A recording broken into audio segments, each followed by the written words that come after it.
तो आप सभी पधारे हुए हरि भक्तों का भागवत कथा के षष्ठम दिवस में हार्दिक स्वागत है। ठाकुर जी की हम सभी पर बड़ी कृपा हुई, जिससे हमको देव दुर्लभ ये भागवत कथा सुनने का सौभाग्य मिला है।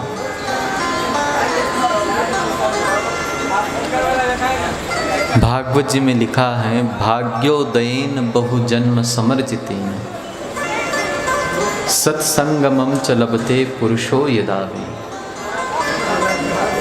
जब व्यक्ति का अनेक जन्मों का भाग्य उदय होता है, तब जाके कहीं पर किसी जन्म में संतों के मुखारविंद से सत्संग सुनने का सौभाग्य मिलता है। इसलिए आप सभी बड़े भाग्यशाली जीव हैं। वरना कभी कभी विचार आता है, कार्यक्रम आयोजित करने में भक्त लोगों ने कोई कमी कसर नहीं रखी। इतना सुंदर भव्य पांडाल बना, निशुल्क कथा हो रही है, कहीं कुछ देना नहीं है, स्वतंत्र हैं, आराम से सुखपूर्वक बैठ सकते हैं। लेकिन फिर भी बहुत लोग नहीं आ पाते। कथाओं में कितना सुख है आजकल, फिर भी लोग नहीं आ पाते। इसका कारण क्या है? इसका एक ही कारण है कि उनका भाग्य उनका साथ नहीं दे रहा है।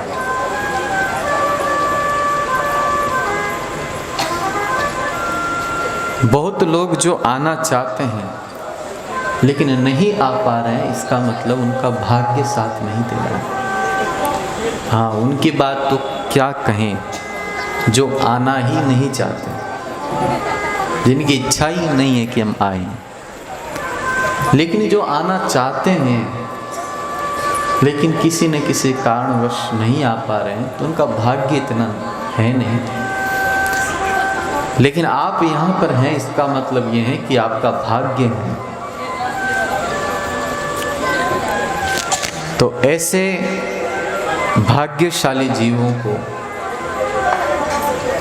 हम बारंबार वंदन करते हैं, जो समय निकाल करके कथा में आते हैं। ऐसे कृपालु दयालु भक्त वत्सल भगवान की हम सभी पर अनुकंपा कृपा बरसती रहे। ठाकुर जी के चरणों में कोटि कोटि वंदन। जगत के आदि माता पिता स्वरूप उमापति श्री महादेव भगवान शिव और माता पार्वती जी के चरणों में कोटि कोटि वंदन। दास भक्ति के परम आचार्य श्री हनुमान जी महाराज के चरणों में कोटि कोटि वंदन। जगत माता गौ माता के चरणों में कोटि कोटि वंदन। संपूर्ण विश्व में कृष्ण भक्ति का प्रचार करने वाले इस्कॉन संस्था के संस्थापक आचार्य अभय चरणारविंद ऐसी भक्ति वेदांत स्वामी श्री प्रभुपाद जी महाराज के चरणों में कोटि कोटि वंदन। गौड़ीय आचार्य परंपरा के चरणों में कोटि कोटि वंदन। और अपने अपने सद्गुरुदेव भगवान के चरणों में अनंत कोटि वंदन। और आप सभी पधारे हुए हरि भक्तों को मेरा हरे कृष्ण। कल हम भागवत जी में वृंदावन बिहारी सरकार भगवान कृष्ण की वृंदावन की लीलाओं को सुन रहे थे। और हमने कल सुना कि कैसे भगवान कृष्ण ने अपनी बहुत छोटी आयु में ही पूतना और सप्तासुर जैसे असुरों का वध किया। और भगवान ने अपनी बाल लीलाओं के द्वारा ब्रजवासियों के मन को मोहित किया। भगवान माखन चोरी करते हैं। उखल बंधन की लीला को हमने श्रवण किया। ऐसे ही ब्रज में भगवान की गिरिराज धरण लीला हुई, जिनको हम और आप सभी सुने हैं। वृंदावन में ठाकुर जी की अनेक लीलाएं हुई, जिनको भक्त लोग गाते और सुनते हैं, लेकिन समय अभाव के कारण हम लोग उतनी लीलाओं को सुन नहीं पा रहे हैं, गा नहीं पा रहे। लेकिन समय मिले तो आप सभी इन लीलाओं का अध्ययन कर सकते हैं। अनेक शास्त्रों में ये सब लीलाएं वर्णित हैं। ठाकुर जी प्रतिदिन यशोदा मैया के द्वारा श्रृंगारित होकर के, मैया हर रोज ठाकुर जी को सजाती हैं, सुंदर वस्त्र आभूषण पहनाती हैं, और भगवान ग्वालों के साथ गायों और बछड़ों को लेकर के वृंदावन में आते हैं, नंदगांव से वृंदावन। और वृंदावन में आकर के ठाकुर जी की अनेक प्रकार की लीलाएं होती हैं। सारे सखा लोग मिलकर के वृंदावन के उस वन में ठाकुर जी की लीलाओं का आनंद लेते हैं। बहुत बार ऐसा होता है कि जो मैया यशोदा प्रातःकाल भगवान को जो आभूषण पहनाती हैं, वृंदावन में आने के बाद ग्वाल बाल सखा उन आभूषणों को उतार देते हैं। ठाकुर जी के सारे आभूषणों को उतार देते हैं और ग्वाल बाल सखा वन से फूल लेकर के उनकी माला बनाते हैं और अनेक प्रकार के फूलों के आभूषण बनाते हैं। और फिर सखा लोग ठाकुर जी को फूलों से सजाते हैं। एक बात कहें, जितने ठाकुर जी फूलों में सजे हुए अच्छे लगते हैं, उतने आभूषणों में सजे हुए अच्छे नहीं लगते। इसलिए हमारे वृंदावन के सरकार हैं श्री बांके बिहारी सरकार। अगर आपका वृंदावन आना हुआ तो बांके बिहारी जी के चरणों में जरूर आप आइएगा। और हमारे बिहारी जी को भक्त लोग इतना सजाते हैं, विश्व के सबसे सजीले ठाकुर हैं बिहारी जी, और इतने सुंदर दिखते हैं कि भक्त लोग बिना पलक झपकाए ठाकुर जी को देखते रहते हैं। उनकी मोटी मोटी आंखें, प्यारा सा उनका मुखारविंद, भक्त लोग निहारते रहते हैं।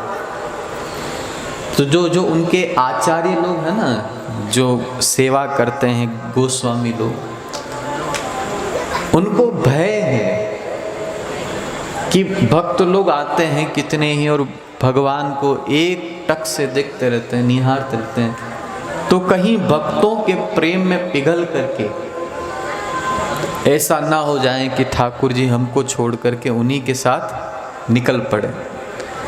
तो आज भी वृंदावन में बांके बिहारी जी मंदिर में ये विधि है, परंपरा है कि हर 10 सेकंड के बाद, 15 सेकंड के बाद पर्दा लगता है बार बार। जैसे आप बिहारी जी को देखने के लिए खड़े होंगे ना, 5-10 सेकंड हुए नहीं कि बार बार पर्दा लगता रहता है, क्योंकि इतने सुंदर ठाकुर जी हैं कि भक्त लोग इतना प्रेम से देखते रहते हैं। और हमारे ठाकुर जी का स्वभाव है, जहाँ प्रेम दिखता है बस उन्हीं के साथ निकल पड़ते हैं। तो इतने प्यारे ठाकुर जी। और बहुत सारे भक्त लोग तो कहते हैं कि प्रभु इतना मत सजो, अगर इतना सजेंगे ना तो कहीं किसी भक्त की नजर लग जाएगी। और इस पे तो एक बहुत प्यारा भजन भी है, ओ मेरे बाके बिहारी लाल,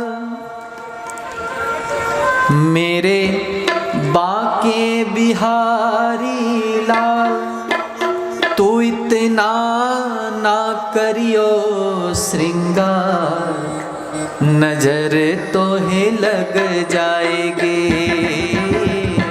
नजर तो है लग जाएगी।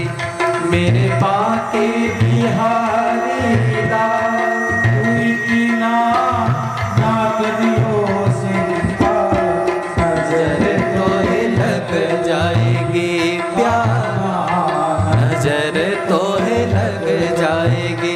मेरे बाके बिहारी लाल, तू इतना ना करियो श्रृंगार, नजर तो है लग जाएगी, नजर तो है लग जाएगी,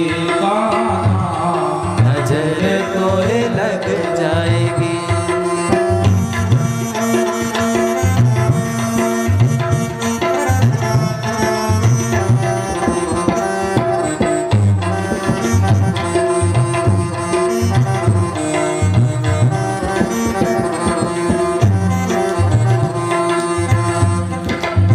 तेरी सूरतिया पे मन मोरा टिका, तेरी सूरतिया पे मन मोरा टिका, तेरी सूरतिया पे मन मोरा टिका, तेरी सूरतिया पे मन मोरा टिका।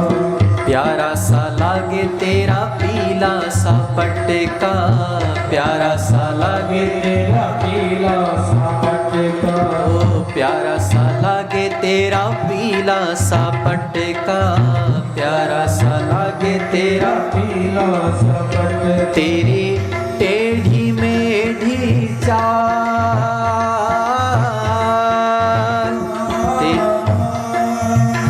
तेरी टेढ़ी मेढ़ी चाल, तू इतना ना करियो श्रृंगार, नजर तो है लग जाएगी, नजर तो है लग जाएगी। वो मेरे बाके बिहारी लाल, तू इतना ना करियो श्रृंगार, नजर तो है लग जाएगी, नजर तो है लग जाएगी।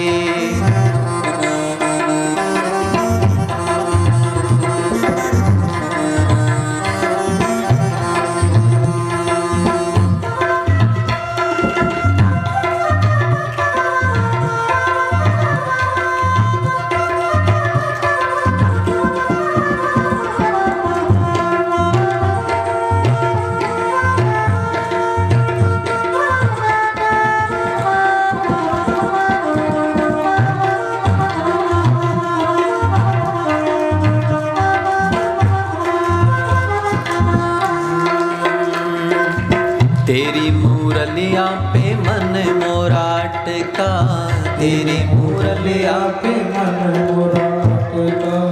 क्या कहना तेरे मोर मुकुट का, क्या कहना तेरे मोर मुकुट का। तेरी मुरलिया पे मन मोरा टिका, तेरी मुरलिया पे मन मोरा टिका।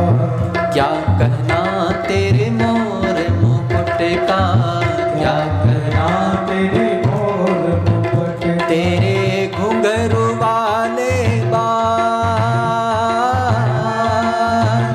तेरे घुंघरू वाले बाल, तो इतना ना करियो श्रृंगार, नजर तो है लग जाएगी, नजर तो है लग जाएगी। वो प्यारे नजर तो है लग जाएगी। मेरे बाके बिहारी लाल, तो इतना ना करियो श्रृंगार, नजर तो है लग जाएगी, नजर तो है लग जाएगी।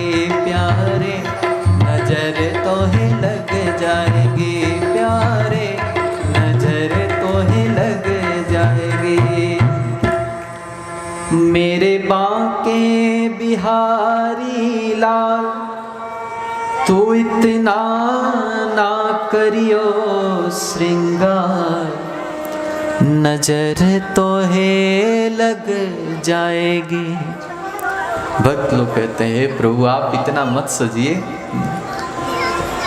ठाकुर जी को ग्वाल बाल वृंदावन में सजाते हैं, फूलों की सुंदर माला पहनाते हैं, बाजूबंद फूलों के, पैरों में फूलों की माला, सुंदर सुंदर फूलों से ठाकुर जी का श्रृंगार होता है। और फिर ग्वाल बाल कहते हैं कि कान्हा अब तुम अपनी बांसुरी सुनाओ, अब तुम अपनी बांसुरी सुनाओ, हमें आपकी बांसुरी सुनना है।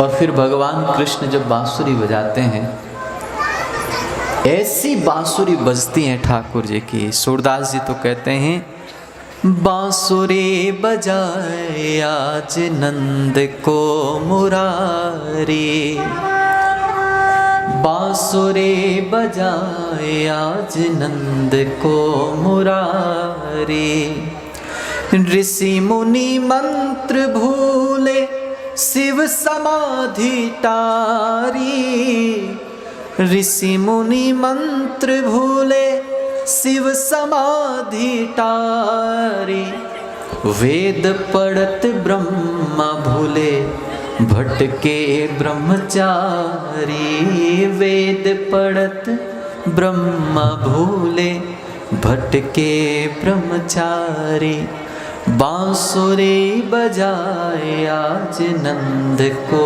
मुरारी। भगवान जब बांसुरी बजाते हैं ना, उस समय वृंदावन की प्रकृति बदल जाती है।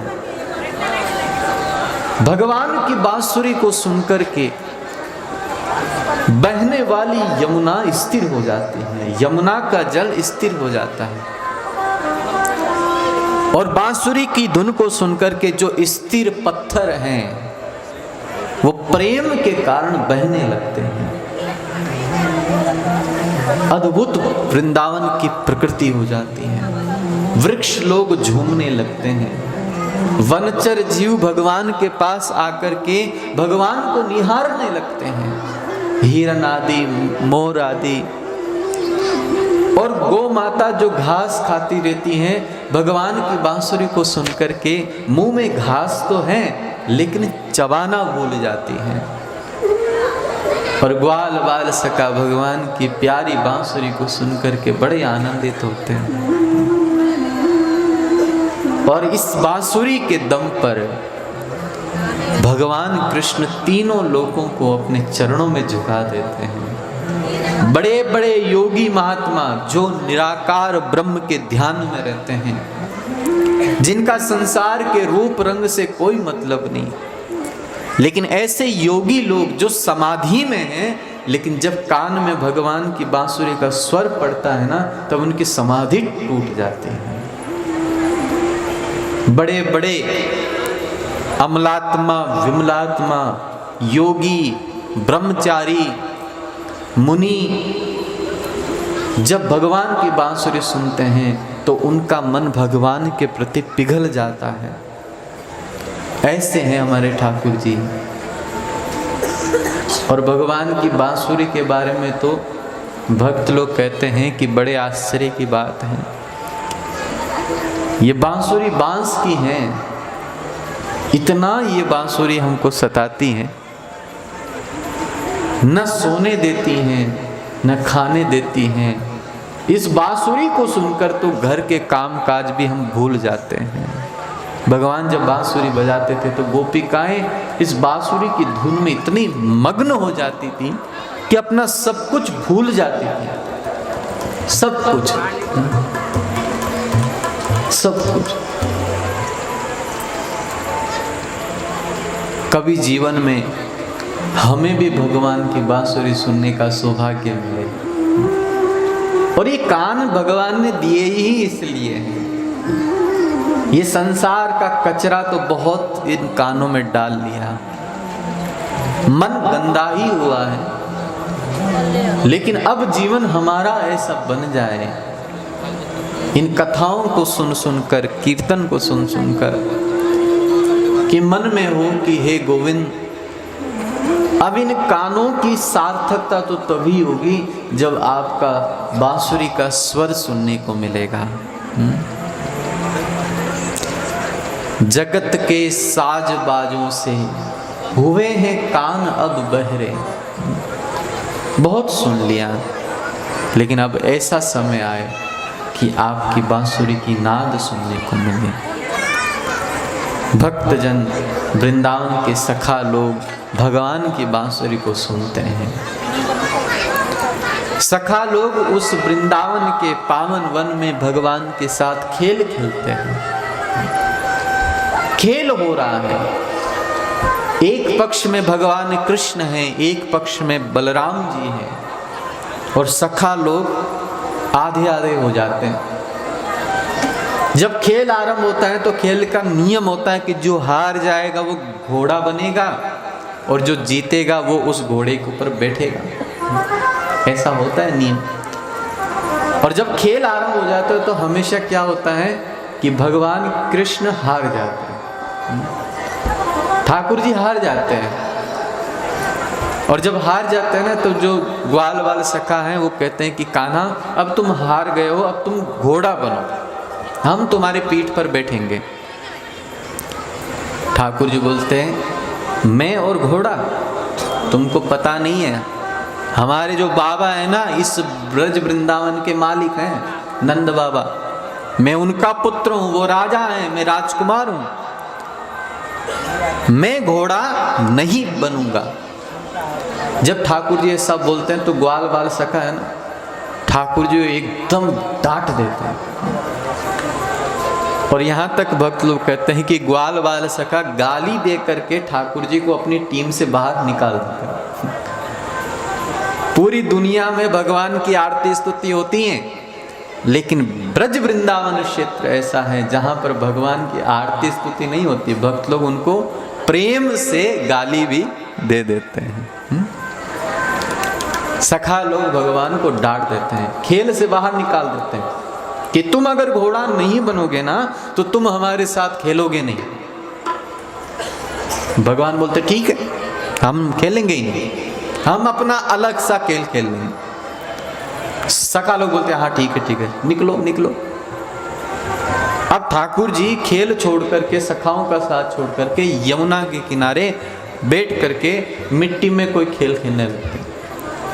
लेकिन ठाकुर जी का मन होता कि मैं अकेला खेल रहा हूँ, वहाँ वो सब खेल रहे हैं, उनको अधिक आनंद आ रहा है। और खेल तो वैसा ही होता है जिसमें सब लोग मिलकर के कोई खेल खेलें, सब लोग मिले और फिर कोई खेल हो तो वो कोई खेल है। ठाकुर जी अकेले हैं, सोच रहे हैं कि अगर ये लोग एक बार मुझे बुला लें तो मैं फिर से इनके पास जा सकता हूँ। लेकिन सखा लोग ठाकुर जी को बुलाते ही नहीं, बोला तू खेलता रहे खेल। अब भगवान सोचे कि क्या किया जाए जैसे ये लोग मुझे बुला लें। तो कहते हैं भगवान ने एक योजना सोची। खेलते खेलते मिट्टी के छोटे छोटे लड्डू बनाए और एक लड्डू को उठा करके मिट्टी का भगवान ने अपने मुख में रख लिया।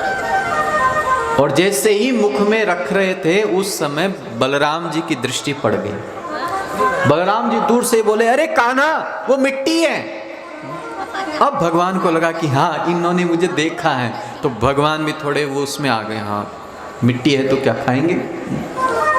भगवान चाहते थे कि ये लोग मुझे मनाएं, हमारे सामने हाथ जोड़ें, तो भगवान फिर भी खा गए। और जब ठाकुर जी मिट्टी का खा गए ना लड्डू, तो बलराम जी दौड़े दौड़े गए मैया यशोदा के पास और जाकर के कहा, मैया मैया देखो ये कान्हा जो है मिट्टी खा रहा है। और मैया यशोदा आती हैं। अब ठाकुर जी ने देखा कि मैया आ गई, मारेगी डांटेगी, तो एकदम शांत से हो जाते हैं। मैया पूछते, क्यों रे लाला, तेरा भाई कह रहा है कि तूने मिट्टी खाई है। ठाकुर जी बोलते, मैया मैंने मिट्टी नहीं खाई। साफ साफ झूठ बोलते, मैंने मिट्टी नहीं खाई। मैया बोलती हैं कि ये तेरे जो सखा लोग हैं इन्होंने कहा है कि तूने मिट्टी खाई। ठाकुर जी बोलते हैं मैया ये सब झूठे हैं, ये सब के सब झूठे हैं मैया। मैया बोलती अच्छा ये सब झूठे और तू ही एक सत्यवादी हरिश्चंद्र है। अच्छा ये सब झूठे हैं, तेरा जो भाई है बलराम वो कह रहा है कि तूने मिट्टी खाई। ठाकुर जी बोले मैया क्या बताऊं, मेरे पे जो अत्याचार हो रहा है, पीड़ा मुझे हो रही है, क्या बताऊं। ये बलराम तो सबसे बड़ा झूठा है मैया। मैया इसकी वजह से मैंने खेलना छोड़ दिया है, ये मुझे इतना दुख देता है मैया, इतना दुख देता है क्या बताऊं। मैया मैं एकदम भोला भाला चुपचाप बैठा रहता हूं, तो उस समय ये दाऊ आता है मित्रों को लेकर के, सखाओं को लेकर के, और आकर के मुझे कहता है सखाओं को सुनाते हुए कि कान्हा तू इतना काला क्यों है रे। तो मैया मेरे पास तो इसका कोई उत्तर है नहीं, तो ये बोलता है कि हम बताते हैं कि कान्हा क्यों काला है, सखाओं को सुनाते हुए। ये कान्हा जो है ना, इसके माता पिता तो कोई और ही है। देखो जो नंद बाबा है वो गोरे हैं, यशोदा जी गोरी हैं, और ये है काला। इसका मतलब इसको बाजार से खरीद करके हम लोग लेकर के आए। अब मैया तू बता, ये सुनने के बाद मेरे हृदय पे कितना दुख होता होगा। मैया ये मुझे ऐसा बोलता है, और ये जब ऐसा बोलता है तो सब के सब लोग मुझे ऐसा पूछते हैं कि तू काला क्यों है, तू काला क्यों, तू काला क्यों। जरा इतना बता दे कान्हा तेरा रंग काला क्यों, जरा इतना बता दे कान्हा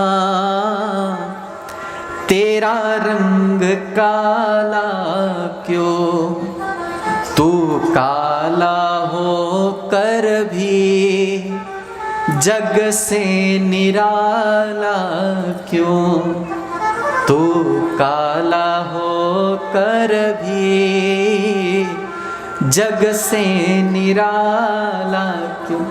जब सखा लोग गोपियां सब पूछते हैं कि कान्हा तो काला क्यों है, तब भगवान बताते हैं कि मैं काला नहीं था, जन्म से तो मैं गोरा था, जन्म से मैं गोरा था, लेकिन मैं काला इसलिए हो गया।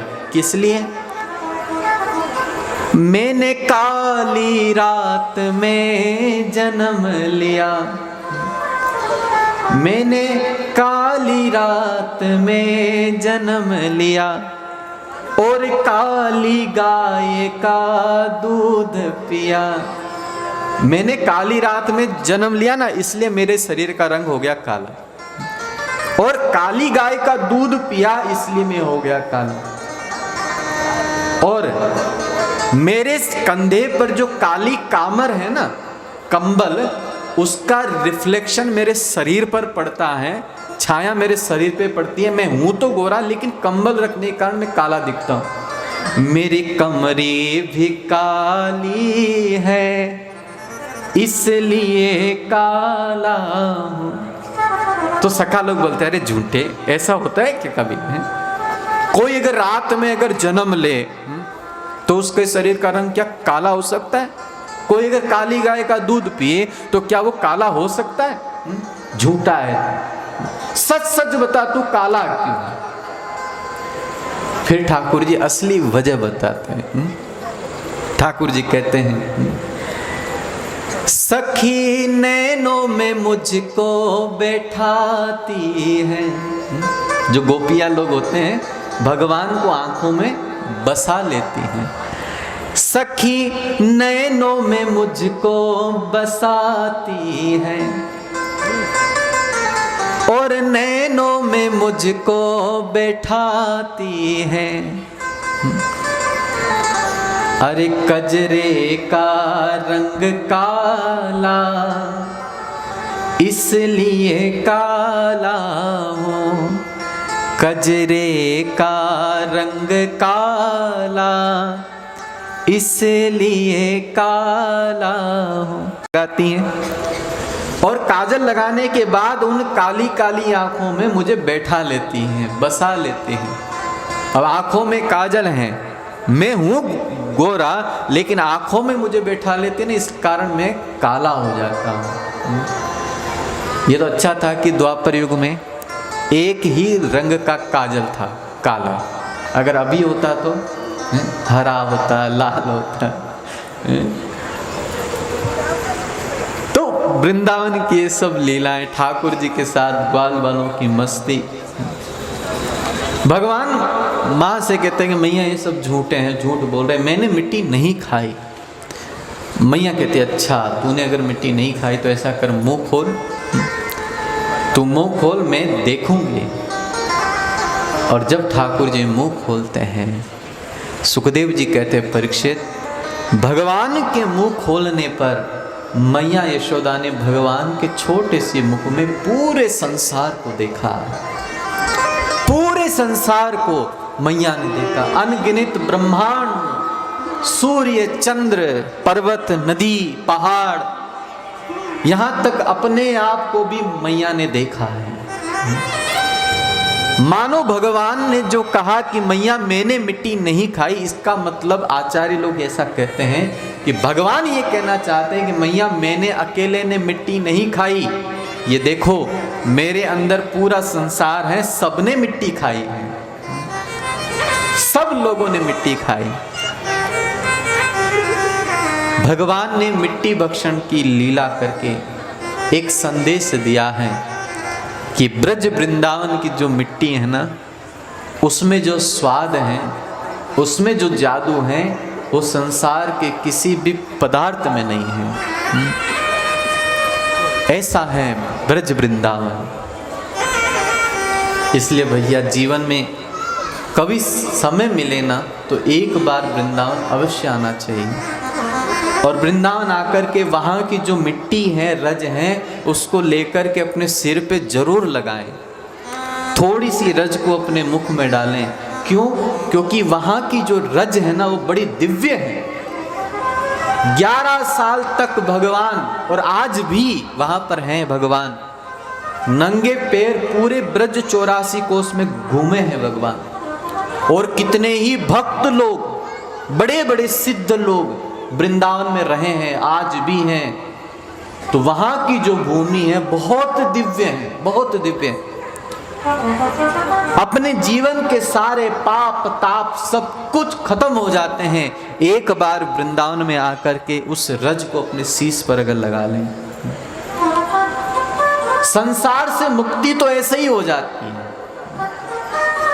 संत जन कहते हैं वृंदावन की रज को मर्म न जाने कोई।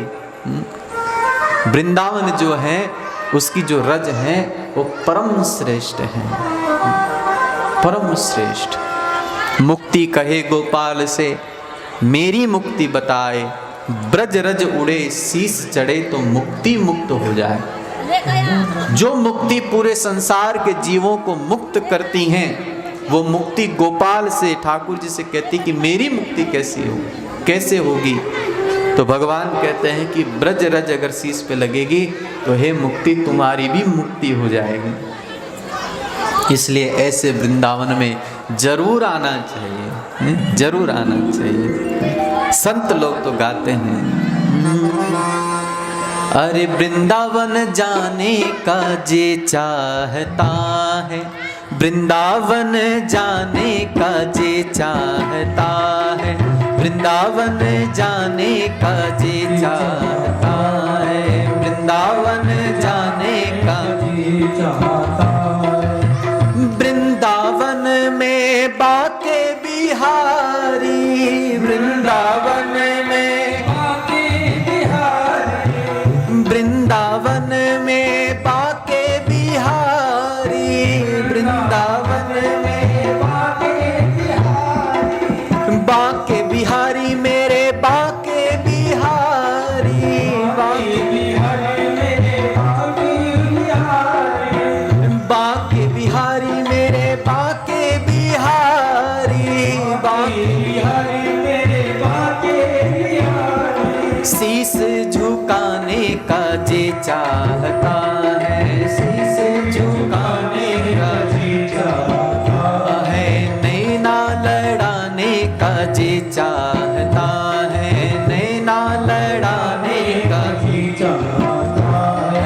वृंदावन जाने का जे चाहता है, वृंदावन जाने का जे चाहता है, वृंदावन जाने का जे चाहता है, वृंदावन जाने का जे चाहता है।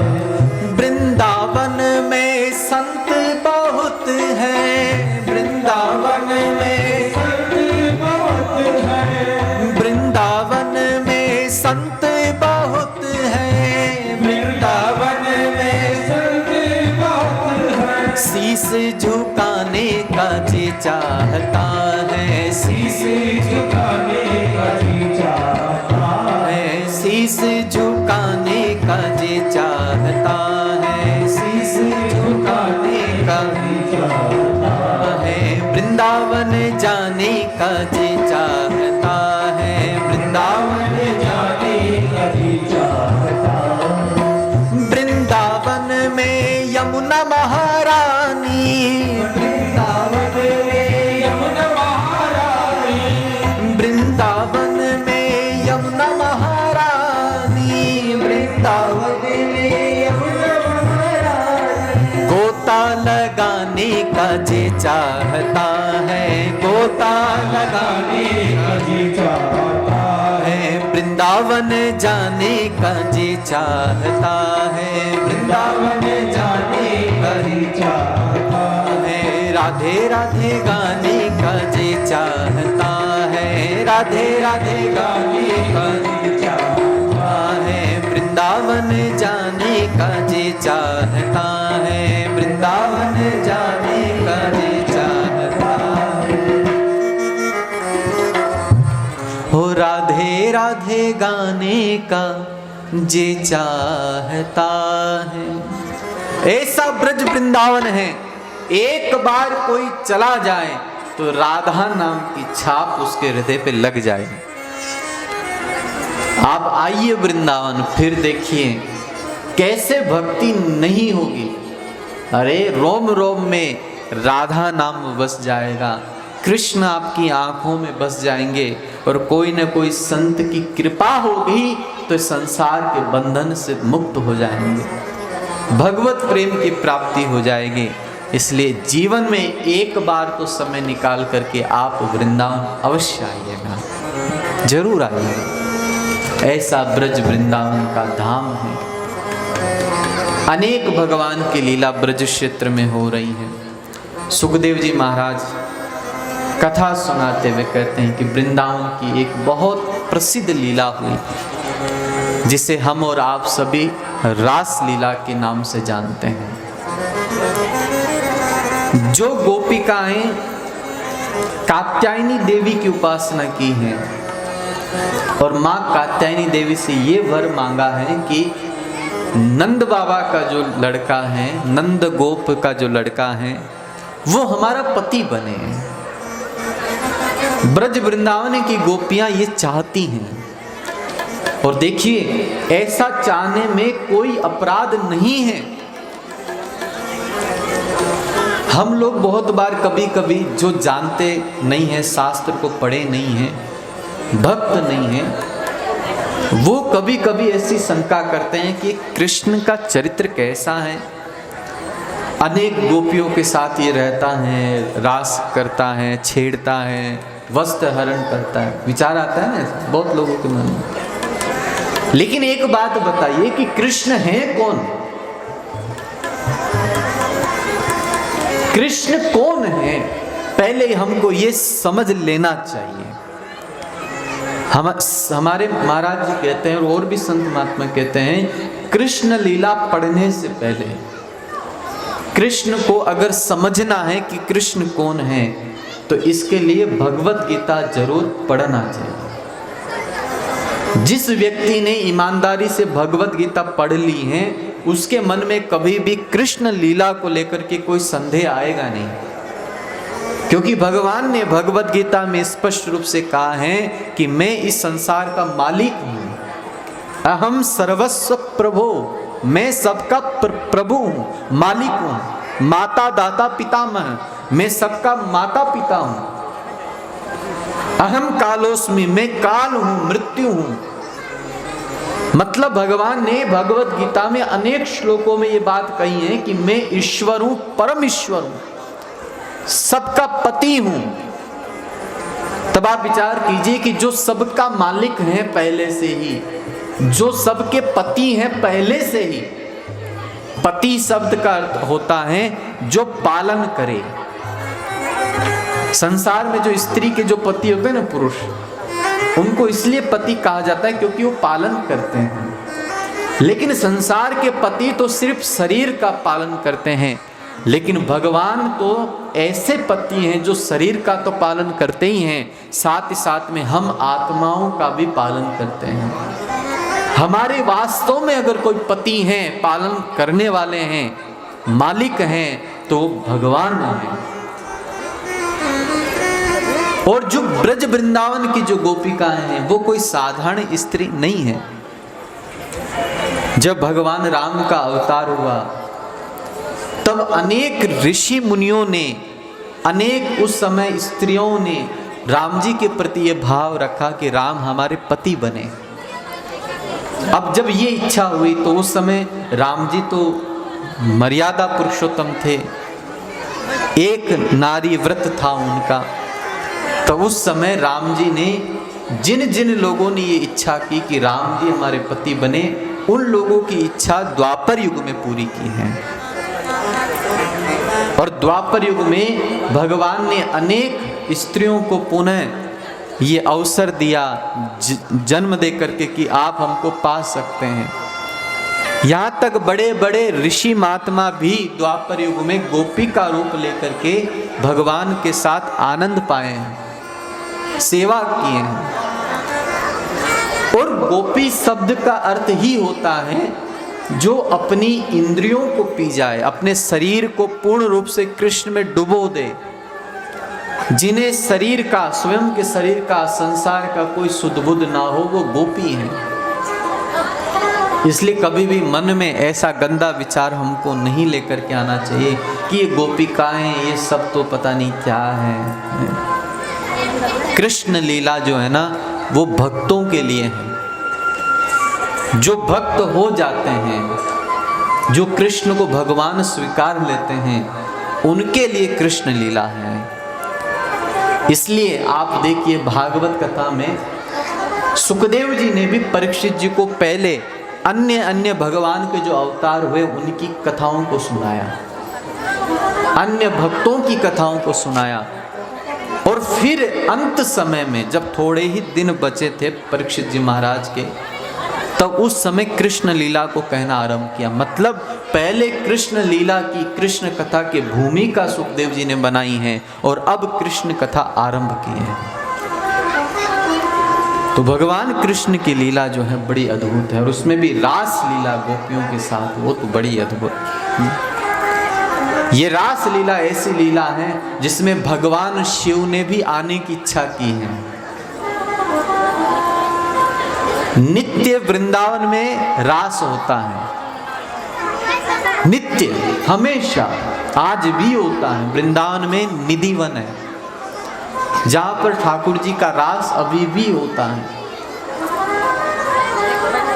और जब ठाकुर जी रास खेलते हैं तब विश्व ब्रह्मांड से जो भी भगवान के माधुर्य भाव के उपासक हैं, जो भगवान को अपना स्वामी स्वीकारते हैं, पति स्वीकारते हैं, वो सब रास में आते हैं। और ऐसी कथा है कि एक बार भगवान शिव ने भी इच्छा की, माता पार्वती रास का आनंद लेती हैं, तो भगवान शिव ने कहा कि हे देवी, तुम हमेशा जाती हो रास में, एक बार मुझे भी रास में तुम लेकर के चलो, मेरी बड़ी इच्छा है रास देखने की। माता पार्वती ने कहा कि बाबा, रास में तो वो ही जा सकता है जो गोपी होता है। रास में पुरुष एकमात्र श्री कृष्ण है। अगर आपको रास में आना है तो आपको गोपी बनना पड़ेगा। और कहते हैं पार्वती जी ने बड़ा सुंदर शिव जी का श्रृंगार किया है, सुंदर लहंगा पहनाया है, सुंदर चुनरी उड़ाई है, आभूषण पहनाए हैं, और बढ़िया सुंदर घूंघट निकाला है शिव जी का। और माता पार्वती ने कहा देखो मैं लेकर तो आपको जाऊंगी, लेकिन वहां पर आपको ज्यादा कुछ नहीं करना है, कोने में खड़े होकर के रास को देखते रहना है बस। हम सब नाचेंगे लेकिन आप नाचना मत, क्योंकि पार्वती जानते हैं कि शिव जी ने अगर नाचना आरंभ किया ना तो सबका नाच हो जाएगा बंद। क्योंकि शिव जी का जो नाच होता है ना बड़ा खतरनाक होता है, तांडव। शिव जी जब नाचते हैं तो सबका नाच बंद हो जाता है। शादियों में होता है ना बहुत बार, जो माताएं लोग होती हैं बड़े अच्छे से नाचती रहती हैं एकदम सिस्टम से, लेकिन जो पुरुष लोग होते हैं जब वो नाचना आरंभ करते हैं तो कुछ भी इधर उधर हाथ मारते रहते हैं, पैर मारते रहते, उछलते रहते हैं, तो बेचारी जो माताएं लोग होती है वो सब साइड में हो जाती है, ठीक है तुम नाचो।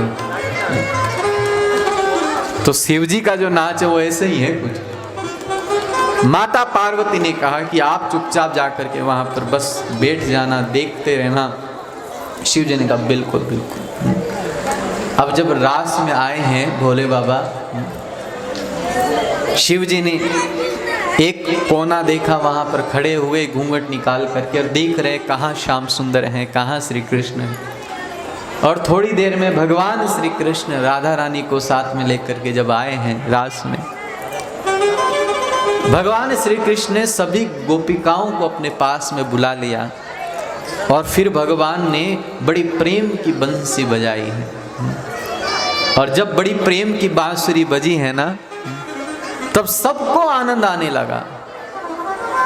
ठाकुर जी की बांसुरी से सबको आनंद आ रहा है, सब ठाकुर जी को घेर करके खड़े हैं। लेकिन ठाकुर जी की दृष्टि पड़ी कि सब लोग तो मेरे पास आ गए, वो गोपी वहां क्यों खड़ी है। तो ठाकुर जी ने बाकी गोपियों से कहा कि वो कौन है, उसको भी इधर बुलाओ। पार्वती जी ने कहा कि प्रभु वो गोपी है ना, उसको वहीं आप रहने दो, उसको अपने पास में आप मत बुलाओ। भगवान सोचे कुछ ना कुछ तो दिक्कत है। भगवान ने बांसुरी बजाई, ऐसी बांसुरी इस बार बजी है कि सब लोग सुध-बुध भूल गए। और भगवान की बांसुरी को सुनकर के महादेव तो इतने सुध-बुध बोले कि अपना सिर हिला करके झूमने लगे।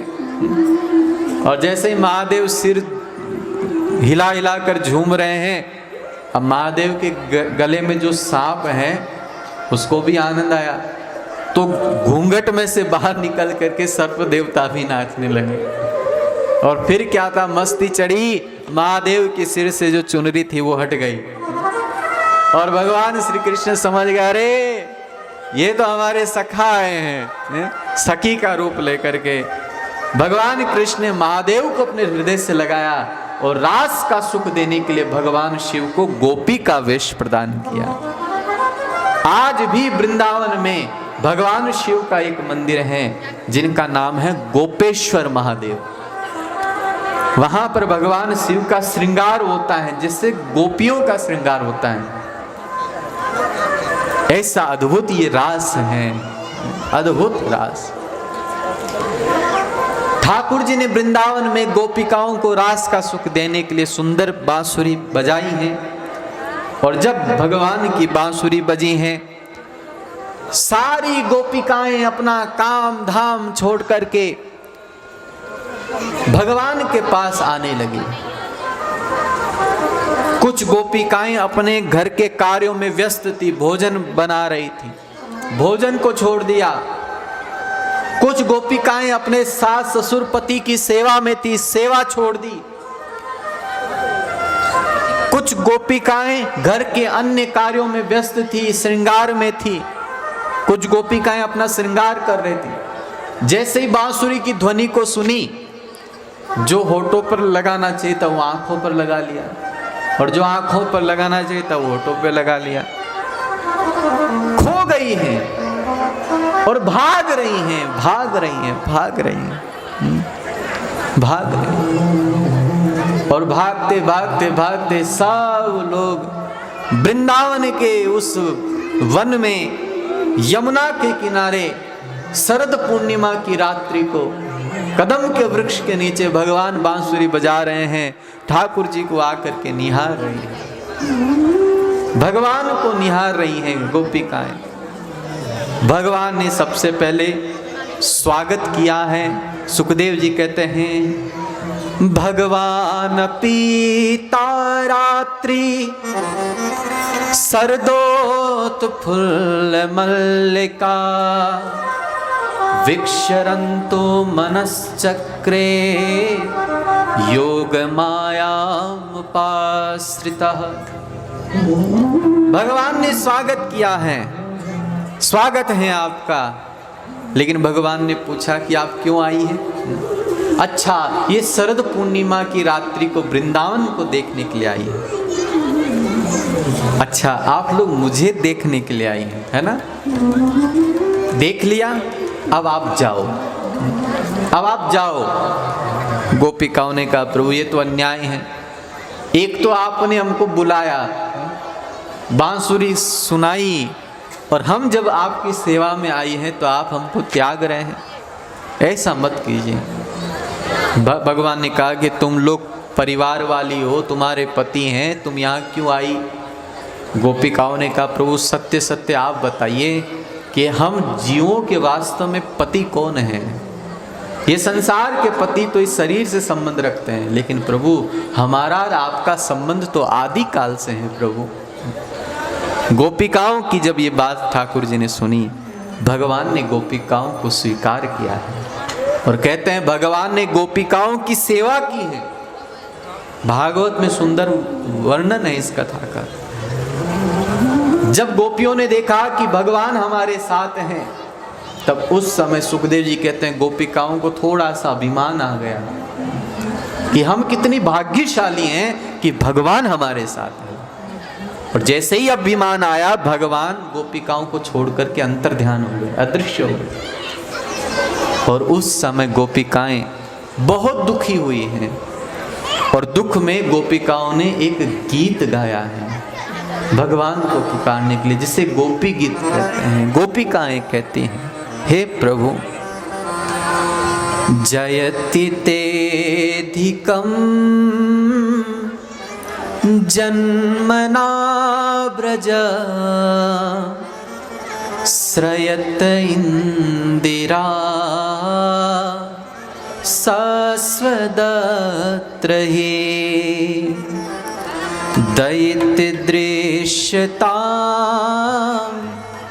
दिक्षुतावका त्वयि धृता सवा त्वां विचिन्वते। गोपिकाएं कहती हैं प्रभु आप हमें छोड़ करके क्यों चले गए? जब से आपका जन्म हुआ है तब से ये ब्रज वृंदावन वैकुंठ से भी श्रेष्ठ हो गया है प्रभु। वैकुंठ की लक्ष्मी इंदिरा ब्रज में वास करती हैं। आपसे इस ब्रज की शोभा है, आपसे हमारी शोभा है। हे कृष्ण आप हमें छोड़ करके क्यों चले गए? आपके चरण कमल बहुत कोमल हैं प्रभु, और उन चरणों को आपने इस रात्रि में वन में रख दिया है। वन के इस भूमि पर कंकर पत्थर कांटे होंगे, कहीं आपको चोट लग सकती है, कांटा चुभ सकता है, इसलिए प्रभु आप आ जाइए, मत जाइए। अगर आप नहीं आएंगे ना तो हमारे प्राण छूट जाएंगे। हम अभी तक जो जीवित है ना प्रभु, वो आपकी कथा सुन करके जीवित हैं। हमारे मन को शांत करने के लिए आप पधारिए।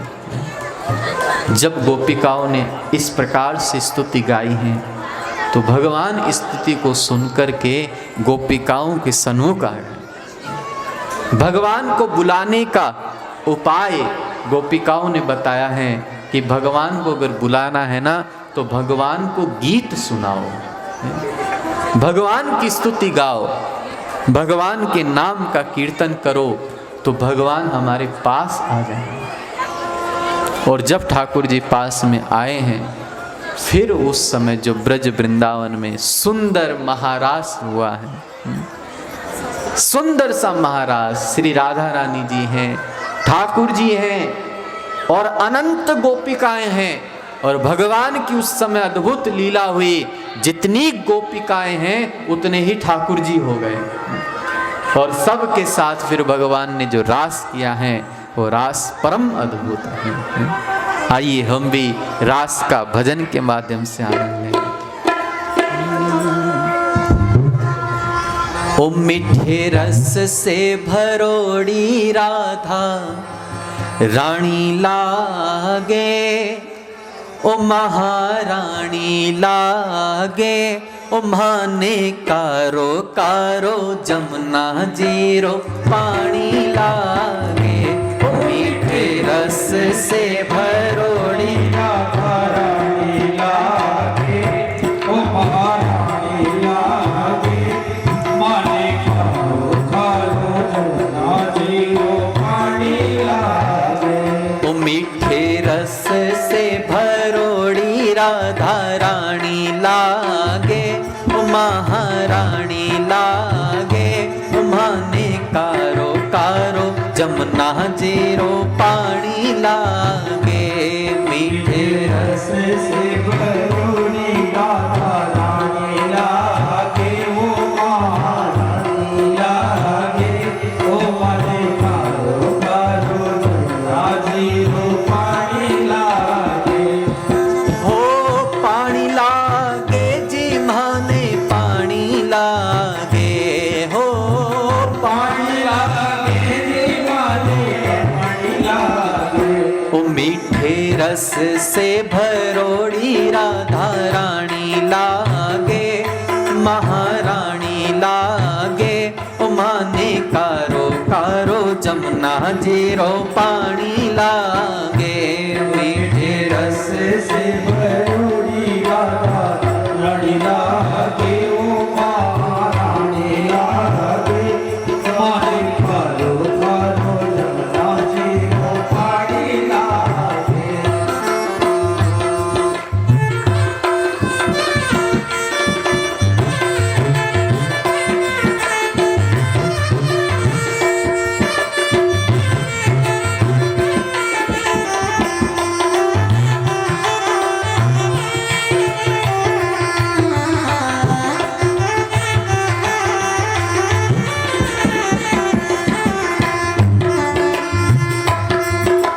जमुना जी तो कारी कारी राधा गोरी गोरी, जमुना जी तो कारी कारी राधा गोरी गोरी। ओ जमुना जी तो कारी कारी राधा गोरी गोरी, जमुना जी तो कारी कारी राधा गोरी गोरी। ओ वृंदावन में धूम मचावे बरसाने की छोरी, वृंदावन में धूम मचावे बरसाने की छोरी। हे वृंदावन में धूम मचावे बरसाने की छोरी, वृंदावन में धूम मचावे बरसाने की छोरी। ब्रज धाम राधा जी की राजधानी लागे, राजधानी लागे, माने कारो कारो जमुना जीरो पानी लागे। ओ मीठे रस से भरोड़ी राधा रानी लागे, ओ महारानी लागे, माने कारो कारो जमुना जीरो पानी लागे।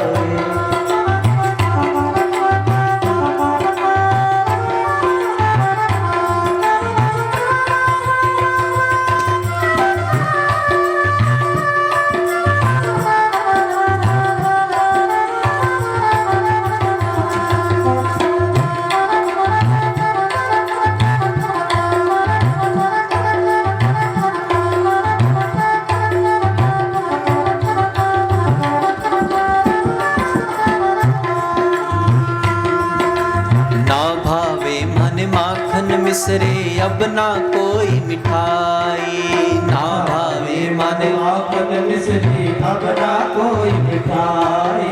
नर आठो याम राधा राधा नाम जपत है जो नर आठो याम, हो तिनकी बाधा दूर करत है राधा राधा नाम। तिनकी बाधा दूर करत है राधा राधा नाम। ओ राधा नाम में सफल जिंदगानी लागे, जिंदगानी लागे। ओ माने कारो कारो जमुना जीरो पानी लागे। मीठे रस से भरोड़ी राधा रानी लागे। ओ रानी लागे माने कारो कारो जमुना जीरो पानी लागे।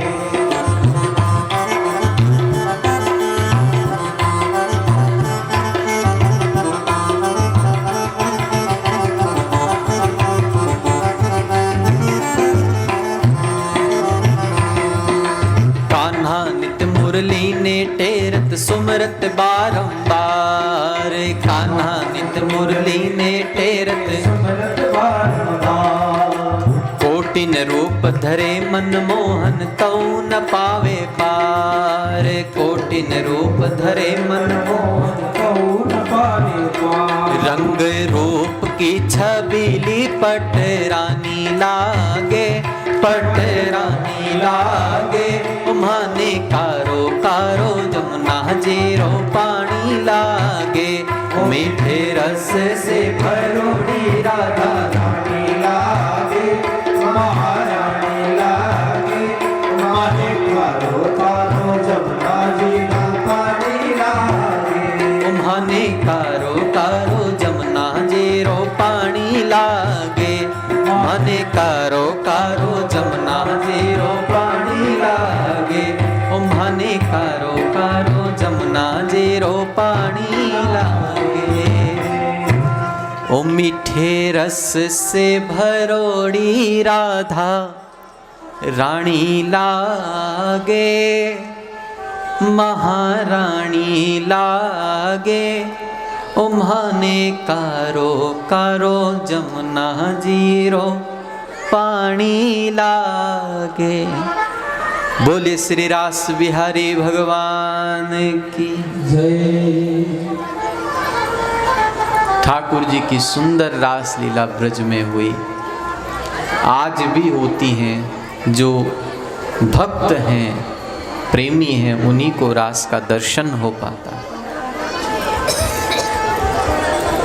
लेकिन एक बात कहें आपसे, अगर आपको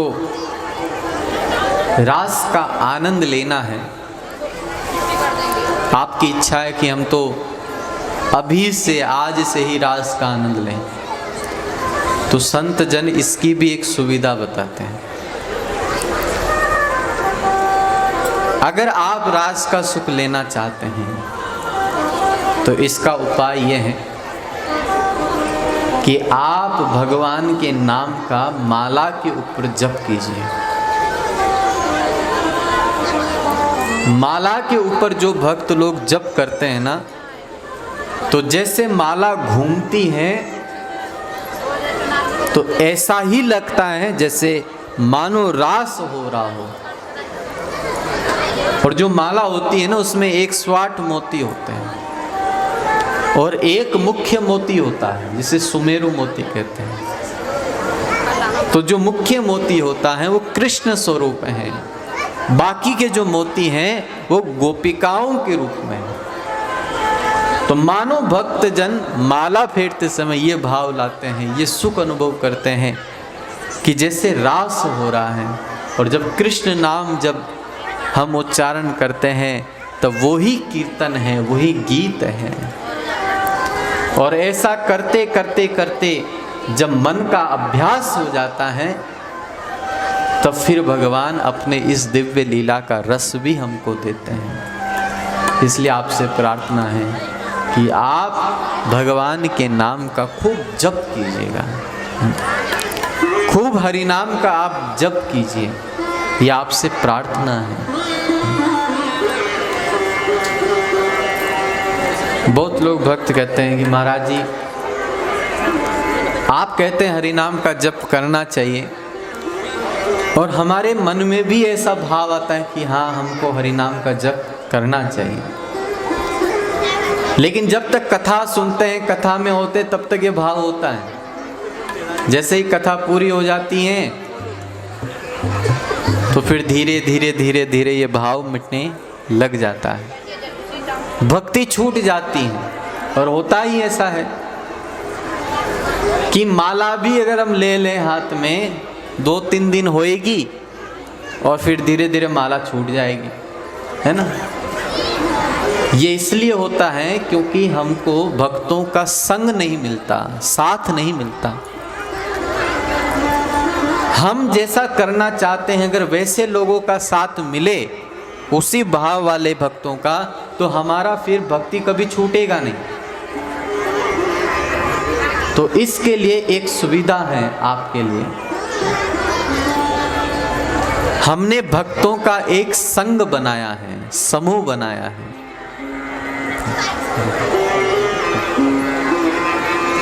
हमने भक्तों का एक समूह बनाया है जिसमें प्रतिदिन भक्त लोग माला जप करते हैं, हरि नाम का जाप करते हैं।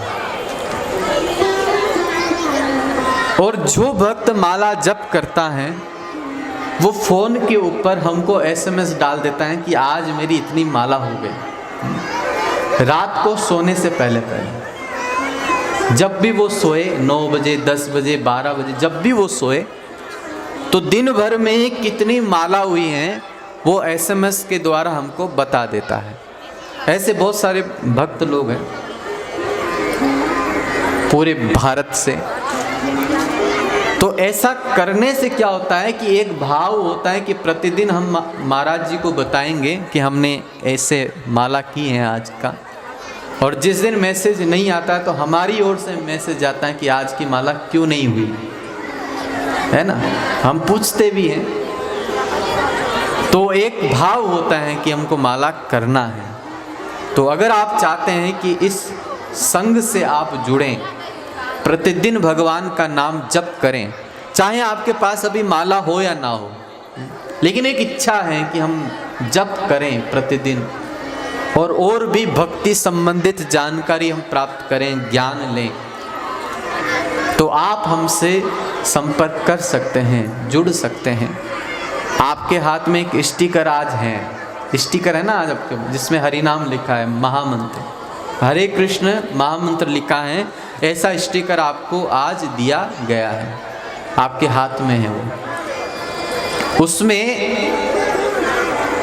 हमारे संघ का एक फ़ोन नंबर लिखा है, आप सब उसको देख रहे होंगे। और जिनको स्टिकर नहीं मिला है तो वो ले भी सकते हैं, वहाँ पर भक्त हैं हेमंत प्रभु, वो आपको स्टिकर देंगे। ये स्टिकर है, इसको आप अपने घर में चिपका भी सकते हैं, भगवान का नाम है। और कौन सा नाम बोलना है इसमें लिखा है, हरे कृष्ण कृष्ण कृष्ण हरे हरे, हरे राम राम राम हरे हरे, इस प्रकार से इसमें लिखा हुआ है। तो अगर आप चाहते हैं कि आप प्रतिदिन भक्ति करें और अच्छे अच्छे ज्ञान प्राप्त करें, जानकारी प्राप्त करें, तो इस स्टिकर में जो फ़ोन नंबर है उस फ़ोन नंबर से आप संपर्क कर सकते हैं। आजकल तो फ़ोन सबके पास है, इंटरनेट वाला, है ना। और उसमें व्हाट्सएप होता है, एक एप्लीकेशन होता है, सब लोग जानते हैं, जिसमें SMS हो सकता है। और अगर किसी के पास साधारण फ़ोन है, सिंपल फ़ोन, तो भी उसमें SMS का एक फंक्शन होता है। तो आप इस फ़ोन नंबर को अपने फ़ोन में सेव आप कीजिएगा। अगर अभी समय हो तो अभी आप सेव कर सकते हो, नहीं तो घर पे जाके आराम से भी आप इसको सेव कर सकते हैं। इसको सेव करने के बाद आप अपना नाम और जहाँ के आप हैं, आपका पता जो है वो आप SMS के द्वारा भेज दीजिए, जिससे आपका एक अकाउंट बन जाएगा। तो हमारी ओर से जो भक्त लोग हैं वो आपसे हमेशा संपर्क में रहेंगे, आपकी भक्ति छूटेगी नहीं। और आपके मन में कोई भी भक्ति संबंधित कोई जिज्ञासा हो, सवाल हो, तो आप हमसे पूछ सकते हैं इन फ़ोन नंबर के द्वारा, है ना। और इंटरनेट पर हमारी अनेक कथाएं, जो भी कथाएं होती हैं यूट्यूब के ऊपर वो आती हैं। तो यूट्यूब, फेसबुक, इंस्टाग्राम का भी चैनल लिंक उसमें लिखा हुआ है। हमारे नाम से निर्माण मोहादास। तो आप चाहें कि और कथा हम सुनते रहें, आगे भी सुनते रहें, तो ये नाम आप जब YouTube पे सर्च करेंगे तो हमारे जो YouTube चैनल है वो आपके सामने आ जाएगा। तो उस चैनल के ऊपर आप सुन सकते हैं कथाओं को, और हमेशा सुनते रहना चाहते हैं कि जब भी हम कथा डालें तो आपके फ़ोन पर मैसेज आए, तो उसके लिए आपको सब्सक्राइब करना पड़ेगा। जो भी विधि है ना, वो सब आप कीजिएगा, जिससे कि आपको प्रतिदिन कथाओं का आनंद आपको मिल सके। तो ये एक साधन है, भगवान ने इतना सुंदर साधन बनाया कि हम कहीं भी रहें लेकिन संपर्क में रह सकते हैं, है ना। तो इस प्रकार से आप ये कार्य करके इस आधुनिक युग का जो यंत्र है फ़ोन, इंटरनेट, उसका सदुपयोग कर सकते हैं कथाओं के लिए, भक्ति के लिए। तो इस प्रकार से हम भजन भक्ति में आगे बढ़ सकते हैं। श्री वृंदावन बिहारी लाल की। भगवान कृष्ण की इस प्रकार से ब्रज वृंदावन में अनेक लीलाएं हुई। समय बीतने पर जब भगवान 11 वर्ष के हो गए, कंस ने अनेक असुरों को भेजा है, लेकिन भगवान ने उन सब असुरों को मार दिया है। अंत में कंस को किसी ने सलाह दी कि महाराज ऐसा करो, उस कृष्ण को आप मथुरा बुला लो, मथुरा में जब वो आएगा तो यहाँ उसको हम मार देंगे। और कंस ने भगवान कृष्ण को, बलराम को मथुरा बुलाने के लिए अक्रूर जी को वृंदावन भेजा।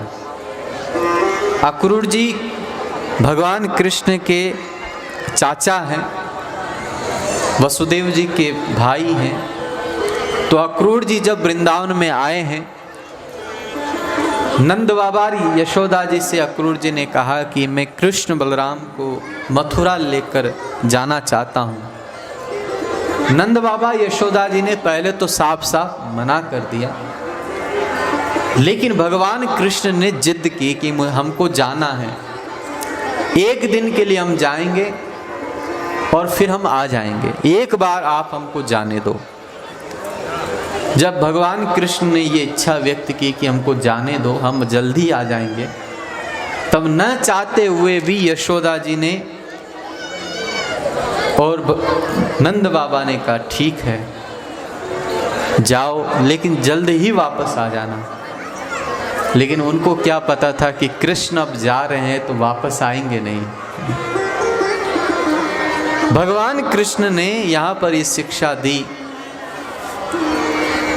भगवान का अवतार धर्म की स्थापना के लिए हुआ है, और धर्म की स्थापना के लिए, धर्म के लिए भगवान ने अपने प्रेमियों को छोड़ दिया। मतलब धर्म श्रेष्ठ है। भगवान ने ब्रज वृंदावन का त्याग किया। ठाकुर जी मथुरा आए हैं, और भगवान जब मथुरा आए तो सर्वप्रथम कंस का एक धोबी मिला भगवान को, जिसके पास बड़े सुंदर सुंदर वस्त्र थे। भगवान ने देखा कि हम गांव से शहर में आए हैं, तो कुछ सुंदर वस्त्र हमारे पास भी होने चाहिए। तो भगवान ने उस कंस के धोबी से कहा कि तुम हमको कुछ वस्त्र दे दो, हमको वस्त्रों की आवश्यकता है। उस धोबी ने साफ साफ मना कर दिया कि ये महाराज के वस्त्र हैं और तुम लोग ग्वाले हो, तुम्हारी हिम्मत कैसे हुई कि तुमने इतने सुंदर वस्त्रों की मांग की। धोबी ने भगवान कृष्ण का अपमान किया, और जब धोबी ने भगवान कृष्ण का अपमान किया, भगवान को बड़ा क्रोध आया, और भगवान कृष्ण ने एक खींच के थप्पड़ मारा, जिससे धोबी का सिर अलग हो गया, धोबी का वध हो गया। भगवान कृष्ण ने जो वस्त्र पड़े थे उनमें से सुंदर वस्त्र को लिया और भगवान पहन लिए। बलराम जी पहन लिए, कृष्ण बलराम दोनों ने वस्त्र पहन लिए। अब भगवान ने जो वस्त्र पहने, भगवान तो छोटे से थे और वो वस्त्र थे किसी बड़े आदमी के, तो भगवान के शरीर पर वो वस्त्र बड़े अजीब दिख रहे थे। तो जब भगवान उन वस्त्रों को पहन करके चल रहे थे, तब उस समय एक दर्जी ने ठाकुर जी को देखा कि ठाकुर जी बड़े सुंदर हैं लेकिन वस्त्र इनके ठीक नहीं हैं।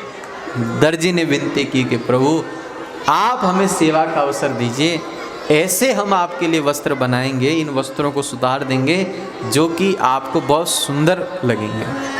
और दर्जी ने भगवान की सुंदर सेवा की, भगवान ने दर्जी को आशीर्वाद दिया।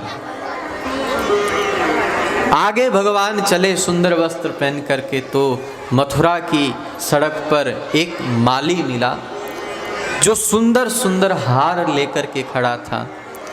ठाकुर जी को हार पहनाया, भगवान बड़े प्रसन्न हुए, माली को भगवान ने आशीर्वाद दिया। भगवान फिर आगे बढ़े तो एक कुब्जा मिली जो कि कंस की दासी थी। अपने हाथ में सुगंधित अंगराख लेकर के वो जा रही थी। भगवान ने कहा कि अरे सुंदरी, ये अंगराग तो तुम हमको दे दो।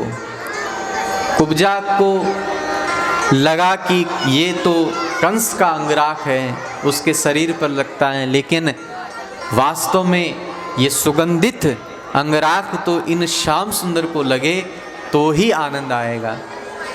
और कुब्जा ने भगवान के शरीर पर अंगराग लगा दिया। भगवान ने देखा कि कुब्जा का शरीर झुका हुआ है, पीठ पर कुबड़ निकला हुआ है। भगवान ने एक चरण से कुब्जा के चरणों को दबाया, एक हाथ से भगवान ने कुब्जा की ठोड़ी को पकड़ा, एक हाथ भगवान ने कुब्जा की पीठ पर रखा और एक झटका मारा, कुब्जा सीधी हो गई। उसका जो कुबड़ था मिट गया और भगवान का स्पर्श पाने से कुब्जा ठीक हो गई, सुंदर हो गई। कुब्जा ने भगवान से प्रार्थना की कि आप एक बार हमको सेवा का अवसर दीजिए। भगवान ने कहा कि हम कुछ कार्यों में व्यस्त हैं, जब हम इन कार्यों से समय निकालेंगे तब आपके पास आएंगे। भगवान आगे बढ़े हैं और कंस के पास एक शिव धनुष था जो कि परशुराम जी के द्वारा कंस को मिला था। और परशुराम जी ने कहा था कंस को कि जो इस शिव धनुष को तोड़ देगा उसी के हाथों तुम्हारी मृत्यु होगी। दो शिव धनुष थे परशुराम जी के पास। एक शिव धनुष जनक जी को दिया जिसको राम जी ने तोड़ा, और एक शिव धनुष कंस को मिला जिसको भगवान कृष्ण ने तोड़ा। भगवान ने इस शिव धनुष को तोड़ दिया और जब कंस को ये बात पता चली तो कंस ने मान लिया कि जो आकाशवाणी हुई थी कि देवकी के पुत्र के द्वारा मेरी मृत्यु होगी, वो आकाशवाणी सत्य हो रही है। लेकिन मंत्रियों ने कहा महाराज आप इतना भयभीत मत होइए, हमारे पास बड़े बड़े पहलवान लोग हैं, ऐसे ऐसे पहलवान लोग हैं जो पत्थर को फोड़ दे, बड़े बड़े पहाड़ को चूर चूर कर दे। और पहलवानों का उस समय कुश्ती आरंभ हुआ जिसमें कृष्ण और बलराम को बुलाया गया। रंगभूमि में श्री कृष्ण बलराम उतरे हैं। बड़े बड़े पहलवानों ने भगवान कृष्ण को चुनौती दी और जब भगवान ने चुनौती स्वीकार की तो मल्ल युद्ध आरंभ हुआ और भगवान ने कुश्ती में सभी पहलवानों को मार दिया। जब कृष्ण बलराम ने पहलवानों का वध किया है, फिर भगवान ने कंस को मारने का विचार किया। कंस ने बहुत प्रयास किया कि कृष्ण को मार दे, लेकिन भगवान ने कंस के बालों को पकड़ के घसीटते हुए रंगभूमि में ला करके पटक दिया और भगवान कृष्ण कंस के सीने के ऊपर बैठ गए और भगवान कृष्ण ने कंस को मारने के लिए अपनी मुष्टिका को ऐसे बांधा और जोर से कंस के ऊपर मुष्टिका का प्रहार किया। भगवान कृष्ण के प्रहार से कंस का वध हो गया, खून की उल्टी हुई।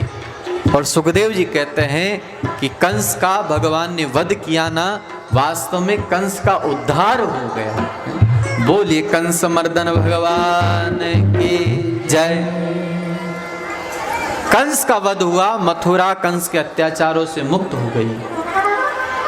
भगवान तुरंत पहुंचे, महाराज अग्रसेन जी को कारागार से मुक्त किए और फिर अपने माता पिता को कारागार से मुक्त किए। 11 साल के बाद वसुदेव जी और देवकी जी ने भगवान को देखा है,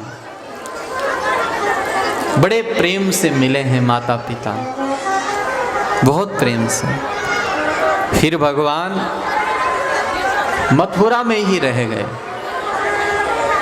और समय आने पर वसुदेव जी और देवकी जी ने भगवान के बहुत सारे संस्कार करवाए, उपनयन संस्कार हुआ और गुरुकुल में भगवान को भेजा गया विद्या देने के लिए। भगवान सांदीपनी ऋषि जी के यहाँ पर अध्ययन के लिए आए हैं और 64 दिन भगवान ने अध्ययन किया और 64 कलाओं को भगवान ने सीख लिया। भगवान मथुरा लौट कर के आए तो कंस का ससुर है जरासंध, मगध देश का राजा। जब जरासंध ने ये सुना कि कृष्ण ने मेरे दामाद को मार दिया है, मेरी बेटियों को विधवा बना दिया है, तो बदला लेने के लिए मथुरा पर आक्रमण किया। और कहते हैं जरासंध ने अनेकों बार आक्रमण किए, लेकिन जब जब आक्रमण करता भगवान कृष्ण उसको हरा देते, सारी सेनाओं को मार देते और अकेले जरासंध को जीवित छोड़ देते। अगली बार फिर आता। ऐसे भगवान ने जरासंध को 17 बार हराया, 17 बार। लेकिन 18वीं बार में जरासंध ने ब्राह्मणों का आशीर्वाद लिया, ब्राह्मणों को खूब खिलाया पिलाया और ब्राह्मणों से जरासंध को आशीर्वाद मिला कि इस बार तुम विजयी होगे। और फिर जब आक्रमण हुआ तो भगवान ने ब्राह्मणों के आशीर्वाद की लाज रखने के लिए युद्ध के मैदान को छोड़ दिया। भगवान रण को छोड़ करके भाग गए, इसलिए भगवान का एक नाम पड़ा रणछोड़ भगवान। बोलिए रणछोड़ भगवान की। भगवान फिर मथुरा के समस्त यादव लोगों को लेकर के, परिवार को लेकर के गुजरात में समुद्र के बीच में एक सुंदर शहर बसाया जिसका नाम पड़ा द्वारिका।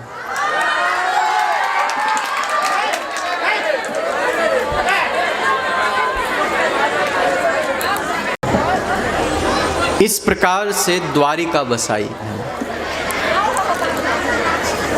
सुंदर ठाकुर जी की द्वारिका है और उस द्वारिका में ठाकुर जी द्वारिकाधीश के नाम से विराजे हुए हैं। भगवान अपने समस्त परिवार के साथ वहाँ पर रह रहे हैं। श्री सुखदेव जी महाराज कहते हैं कि एक बार की घटना है, भगवान कृष्ण द्वारिकाधीश बनकर के रह रहे हैं और महाराष्ट्र में विदर्भ नामक एक राज्य है जिसकी राजधानी है कुंडिनपुर, जहाँ के राजा हैं राजा भीष्मक। राजा भीष्मक बड़े श्रेष्ठ राजा हैं जिनके 5 पुत्र हैं और 1 कन्या है। सुखदेव जी कहते हैं राजा आसीद भीष्मको नाम विदर्भाधिपतिर्महान तस्य 5 भवन पुत्रा कन्या एका वरानना। 5 पुत्र 1 कन्या हैं। पुत्रों में सर्वश्रेष्ठ पुत्र हैं जिनका नाम है रुक्मी और कन्या हैं जिनका नाम है रुक्मणी। अब जो रुक्मणी जी है ना, वो भगवान कृष्ण से बहुत प्रेम करती हैं, कभी मिली नहीं है, लेकिन प्रतिदिन कोई न कोई संत महात्मा आते हैं और भगवान कृष्ण की कथा सुनाते हैं। तो कथा सुनते सुनते रुक्मणी जी को भगवान कृष्ण से प्रेम हो गया। अब एक दिन की बात, रुक्मी ने जबरदस्ती रुक्मणी जी का विवाह शिशुपाल के साथ पक्का कर दिया। शिशुपाल जो कि भगवान का शत्रु था, भगवान को अपना दुश्मन मानता था। रुक्मणी का विवाह रुक्मिणी बड़े भाई ने किसी की इजाज़त नहीं ली और शिशुपाल के साथ पक्का कर दिया और आदेश दे दिया कि तुम बारात लेके आ जाओ। अब इधर रुक्मिणी जी को जब पता लगा तो रुक्मिणी जी को बहुत दुख हुआ, लेकिन कौन सुने। तब उस समय रुक्मिणी जी ने एक पत्र लिखा, प्रेम पत्र, जिस पत्र में रुक्मिणी जी कहती हैं भगवान कृष्ण से कि हे प्रभु, श्रुत्वा गुणान भुवन सुंदर शृण्वतां ते। तो इधर रुक्मिणी जी भगवान का इंतजार कर रही हैं कि कब प्रभु आएंगे, कब आएंगे, इंतजार में है और विचार करेगा नहीं आए ना तो आज मेरा दिन अंतिम दिन होगा। उसी समय ब्राह्मण देवता आए हैं। रुक्मिणी जी ने पूछा कि क्या हुआ, द्वारकाधीश आए हैं? ब्राह्मण देवता ने कहा हाँ, द्वारकाधीश आ चुके हैं। फिर क्या था, रुक्मिणी जी को इतना आनंद हुआ, रुक्मिणी जी ने ब्राह्मण देवता को कह दिया कि द्वारकाधीश तक मेरा संदेश पहुंचा देना कि आज मैं गौरी पूजा के लिए जब मंदिर जाऊं उस समय आप मेरा मंदिर से आप हरण कर लीजिएगा। ब्राह्मण देवता ने भगवान कृष्ण को ये संदेश सुना दिया। इधर आज रुक्मिणी जी ने सखियों के साथ मिलकर के अपना सुंदर श्रृंगार किया है। आज बहुत खुशी है ना रुक्मिणी जी को कि मेरे ठाकुर जी आज मुझे स्वीकार नहीं। और रुक्मिणी जी का अद्भुत ये भाव आइए भजन के माध्यम से हम सब सुने। आओ मेरी सखियों मुझे मेहंदी लगा दो, आओ मेरी सखियों मुझे मेहंदी लगा दो, मेहंदी लगा दो मुझे सुंदर सजा दो, मेहंदी लगा दो मुझे सुंदर सजा दो, मुझे श्याम सुंदर की दुल्हन बना दो, मुझे श्याम सुंदर की दुल्हन बना दो। आओ मेरी सखियों मुझे मेहंदी लगा दो, आओ मेरी सखियों मेहंदी लगा दो, मेहंदी लगा दो मुझे सुंदर सजा दो, मुझे सुंदर सजा दो, मुझे श्याम सुंदर की दुल्हन बना दो, मुझे श्याम सुंदर की दुल्हन बना दो।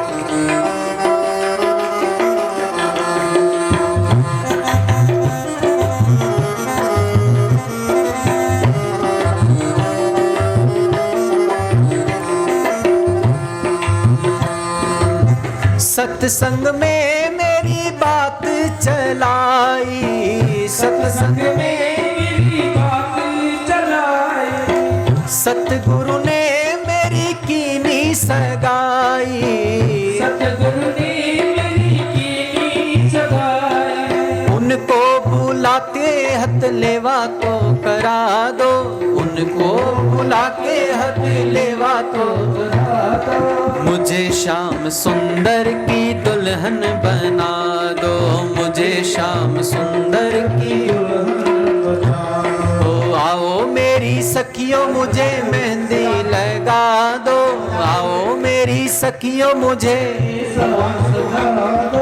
मुझे श्याम सुंदर की दुल्हन बना दो, मुझे श्याम।